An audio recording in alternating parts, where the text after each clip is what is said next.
Generally speaking, I think if you're sure enough about a business being wonderful, it's more important to be certain about the business being a wonderful business than it is to be certain that the price is not 10% too high or 5% too high or something of the sort. And that's a philosophy that I came slowly to. I originally was incredibly price conscious. We used to have prayer meetings before we would raise our bid, and I originally was incredibly price conscious. I mean, we've missed things because of that. And so what I said in the report was not a market prediction in any sense. We never try to predict the stock market. We do try to price securities. We try to price businesses is what we try to do. And we find it hard to find wonderful, good, average, substandard businesses that look to us like they're cheap now. Substandard businesses. But, you don't always get a chance to buy things cheap. Charlie? Well, I certainly agree with that. The one thing we can confidently guarantee is that real inflation-adjusted returns from investing in a standard collection of stocks will be lower in the long-term future than they've been in the last 15 years or so. This has been an unprecedented period. Unprecedented. And there will be some regression toward the mean in average returns from investing in the stock market.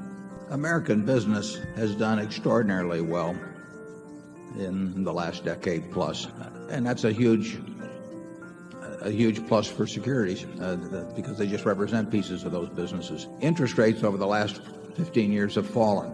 That's a big plus for stocks. Anytime interest rates go down, the value of every financial asset goes up in a rational calculation. Both of those factors have combined in recent years to produce conditions that enhance the true value of American business. But those are pretty widely recognized now. And after a while, Ben Graham always used to say you can get in more trouble in investment with a good premise than with a bad premise, because the bad premise will shout out to you immediately as being fallacious, whereas with a good premise it'll work for a while.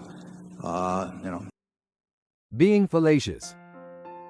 Businesses are worth more money if interest rates fall and stocks rise, but that eventually the market action of the securities themselves creates its own rationale for a large crop of buyers, and people forget about the reasons and the mathematical limitations that were implied in what got them excited in the first place. And after a while, rising prices themselves alone will keep people excited and cause more people to enter the game. And therefore, the good premise after a while is forgotten, except for the fact that it produced these rising prices, and the prices themselves take over. He wrote about that in the connection with the 1920s, when Edgar Lawrence Smith in 1924 wrote a fine book on why stocks were better than bonds, and that was sort of the Bible of the bull market of the 20s, and it made sense if you paid attention to a couple of the caveats which were in Edgar Lawrence Smith's little book, which were related to price. But people tend to forget about the importance of the price they pay, as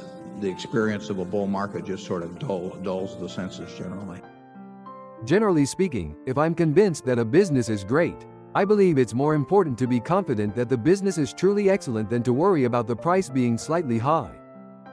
I used to be very price sensitive, and as a result, I missed out on opportunities. However, now it's difficult to find something that feels cheap among great companies. I expect returns from investing in the stock market to be lower in the future than they have been over the past 15 years. This is a result of having benefited from low interest rates for a long period. Market rises are born of good fundamentals, but eventually, the price itself becomes the focus, and people become excited only about price increases. Bull markets, as in the example of the 1920s, make us forget the importance of price.